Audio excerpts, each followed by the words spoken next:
I was driving my son home from school when he said something that nearly made me crash.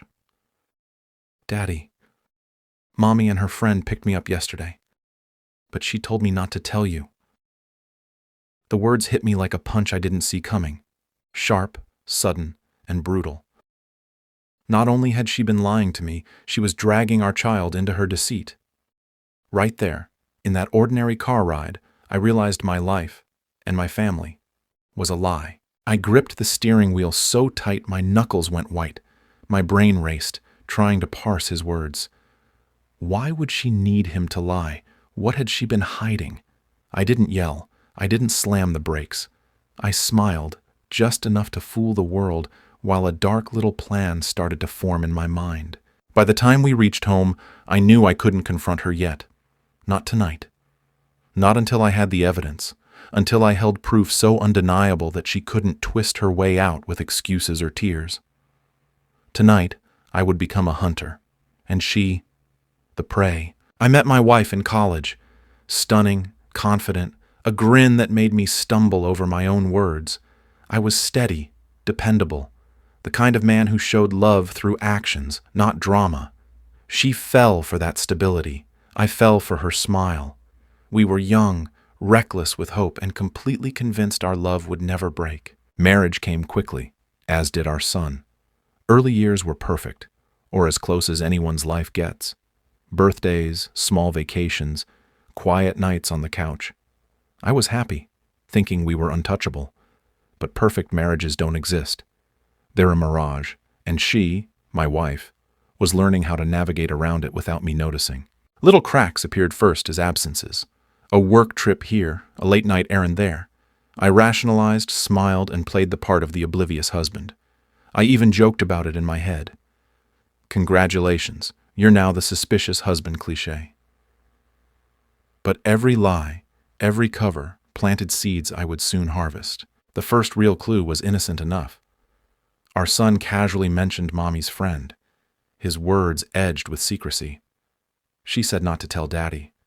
I laughed, masking the tightening in my chest. Secret club, huh? Don't let me catch you plotting world domination. But my gut told me otherwise. Children don't lie, adults do, and my wife was an expert. Then came the late-night texts. Not casual chats, but hundreds of them, constant and quiet. I didn't read them, not yet. I wanted to savor the moment when I had enough to strike. And she thought she was careful, laughing softly into the night while I pretended to sleep. I smiled inwardly. All this effort to hide, and you think I won't notice? Amateur hour. Receipts arrived next. Coffee shops I'd never been to, gifts that weren't for me, strange addresses. Each small breadcrumb built a trail I could follow. I didn't confront her. I observed. Patience was my ally, humor my shield. Apparently squats improve honesty, but she must have skipped that day, I muttered once, quietly amused. And then it happened, the confessional line from a 5-year-old that shattered my world. His words weren't just shocking, they were damning. I could feel the weight of it pressing on me, a mix of rage, disbelief, and calculation. She wasn't just cheating, she was grooming him to hide it, to participate in her lies. And that, I decided, was unforgivable. I didn't snap. I didn't shout. I made mental notes like a general planning a siege. Every late-night text, every odd outing, every suspicious smile, logged, categorized, stored. She had made her first mistake, underestimating me. That night, I casually rifled through her purse while she showered. Receipts, photos, trinkets, mostly innocent, until I found a note from her friend, with our son's name and a cryptic time and place. My stomach churned. This wasn't just an affair. This was a meticulous operation designed to remove me from my own life. I didn't confront her. I didn't need to. I smiled quietly, savoring the irony. Cheating on me was one thing.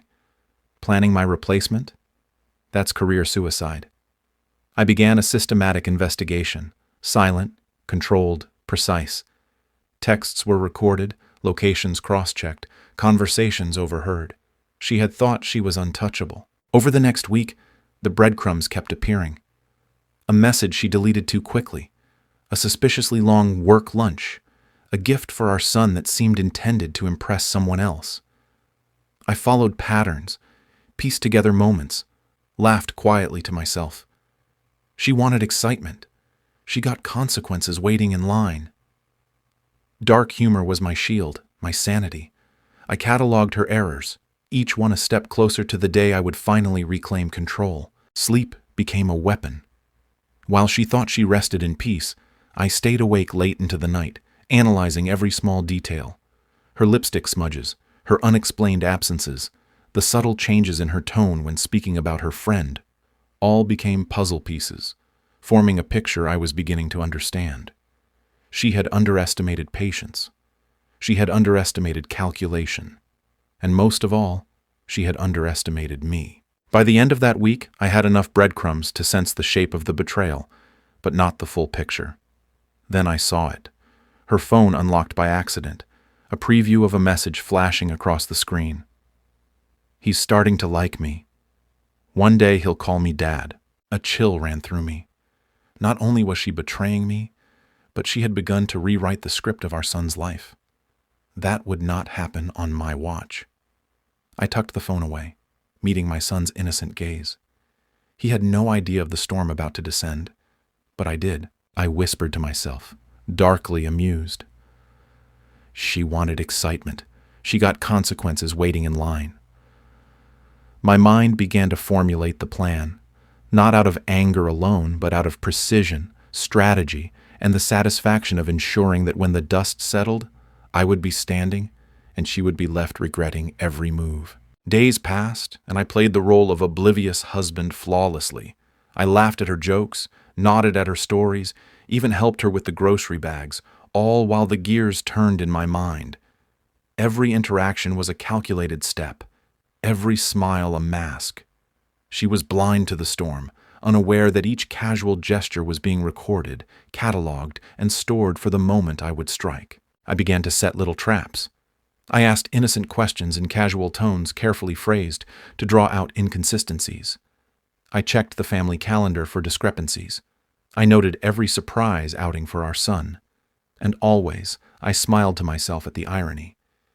She thinks she's untouchable. Cute. Evenings became my domain. While she relaxed with her wine and television, I reviewed every small piece of evidence, connecting dots like a master strategist. I cataloged receipts, cross-referenced texts with times she left the house, noted suspicious patterns in her behavior. Every laugh, every hidden glance, every whispered word became proof in my mind that her carefully constructed world of lies was unraveling, and I was the one pulling the threads. By the time the week ended, the situation had crystallized. I wasn't just suspicious anymore. I was prepared. I knew where she went, who she met, what she said, and most importantly, what her ultimate mistake would be.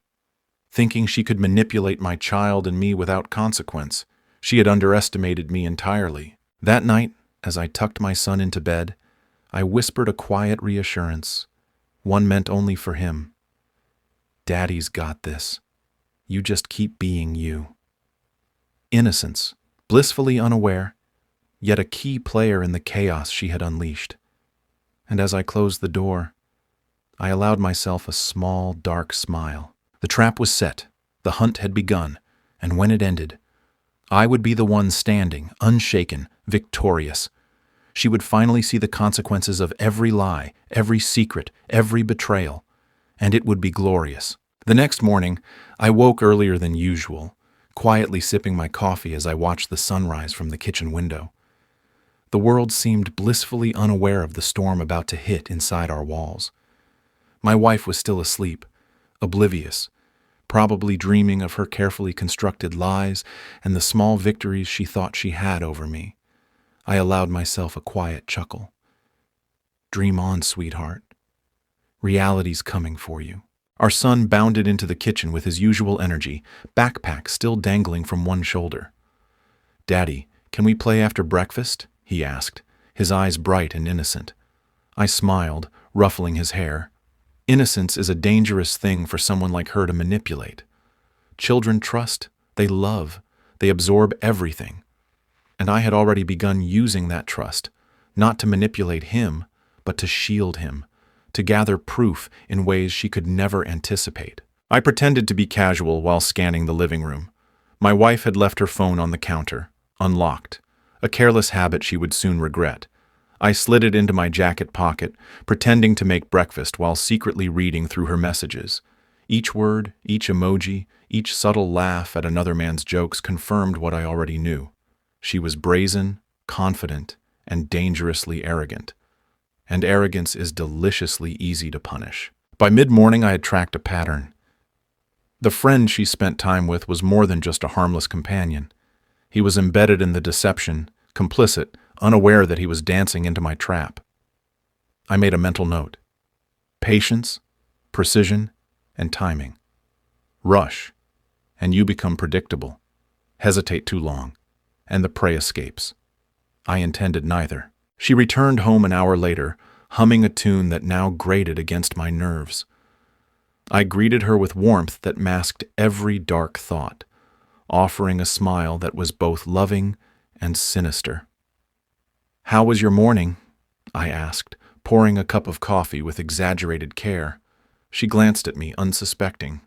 "Fine," she replied, voice light, as though she had no idea that the spider had noticed every strand she spun. Lunch was uneventful, punctuated only by the occasional laugh from our son. I listened, smiled, and observed, catching the subtle slips, phrases that contradicted earlier statements, little hesitations, eyes that darted just a fraction too quickly. She was hiding something, and every small flaw in her story became another piece of the puzzle I was assembling. By the afternoon, I enacted my first small move. I suggested a family outing, an innocent trip to the park. She agreed, assuming it was just a casual afternoon. Our son bounced with excitement, unaware that the playground would become my stage. While he played, I casually brought up topics that might elicit slips from her. "So, who came to pick him up last week?" I asked, keeping my tone light, conversational, but sharp. Her eyes flickered, a micro-expression of panic she didn't know I could read. She stumbled over her words, a small crack in her armor. Later, I received a call from an unknown number. She answered, smiling sweetly, thinking I was busy and wouldn't notice. I didn't confront her. I stayed quiet, listening from a distance as her voice revealed just enough. Innocent conversation on the surface, but underneath, a casual familiarity that was damning. My pulse quickened, not with fear, but with anticipation. I was beginning to see the entire map of her deceit. Evening came, and I began my careful, deliberate collection of evidence. I had installed a hidden camera in the living room days earlier, under the guise of testing a baby monitor for our son. Tonight, it would catch more than the ordinary. I watched as she picked up her phone, laughing at messages I already suspected were from the friend. My lips curved into a small, satisfied smile. The pieces were falling into place, and soon the full image would emerge, undeniable, irrefutable. Dinner was tense, though she thought it normal.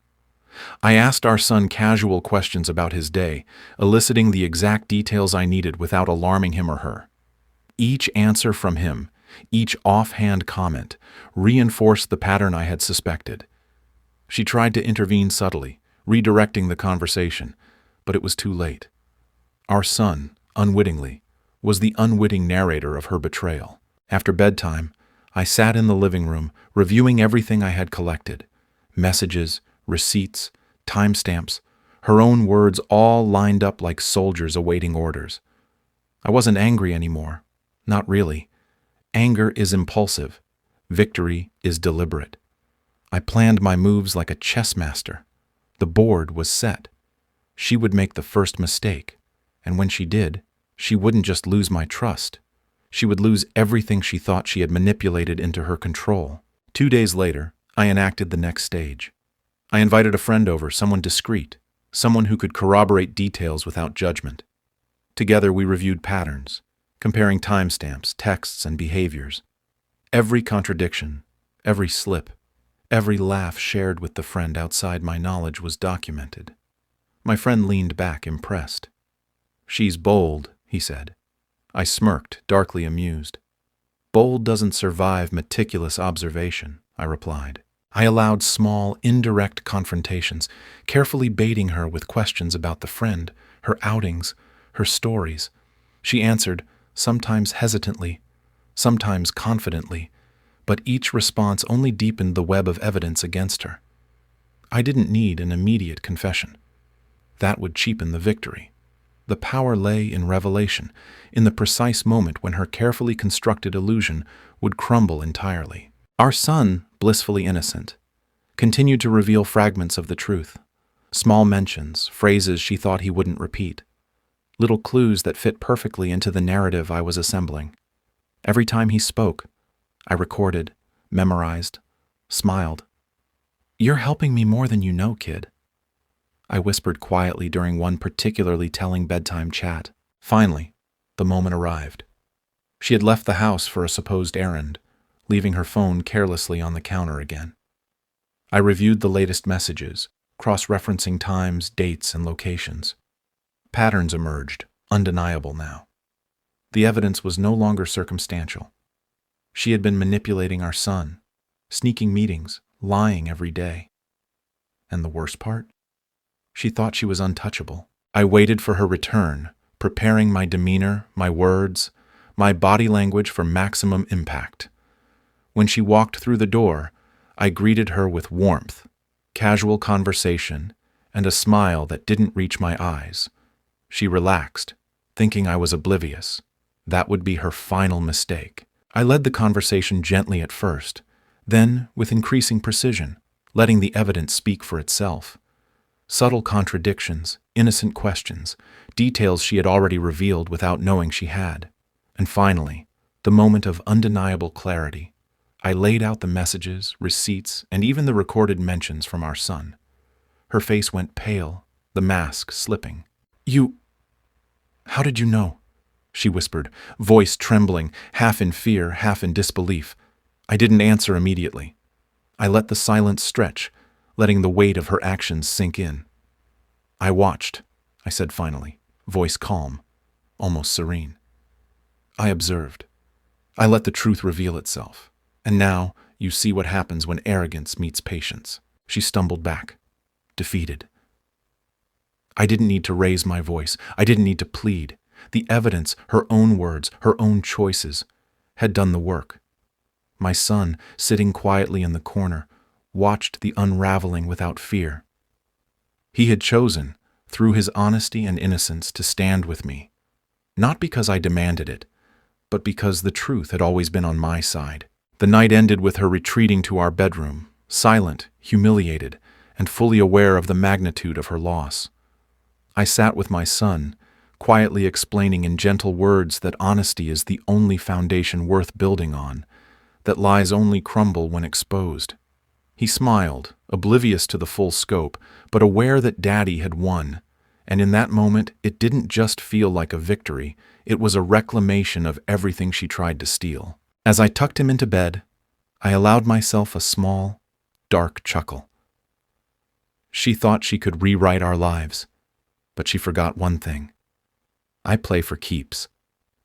Outside, the night was quiet, but inside our home, the story had shifted. The predator had become the prey, and the game, now fully visible, was mine to control. I knew there would be fallout. Friends, family, the whispers of judgment. But it didn't matter. I had patience, evidence, and a son who knew the truth. And when it all settled, she would remember this night not as a moment of excitement or triumph, but as the day she realized she had underestimated me entirely. The victory wasn't just in exposing her lies. It was in the subtle, complete domination of a narrative she thought she controlled.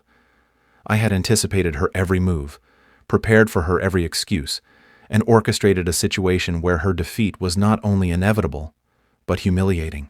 Darkness and humor had intertwined, my satisfaction both wicked and precise. And as I closed the door behind my son, the quiet echo of his laughter a counterpoint to her silent regret, I allowed myself one final thought. She gambled with the wrong person, and I always win.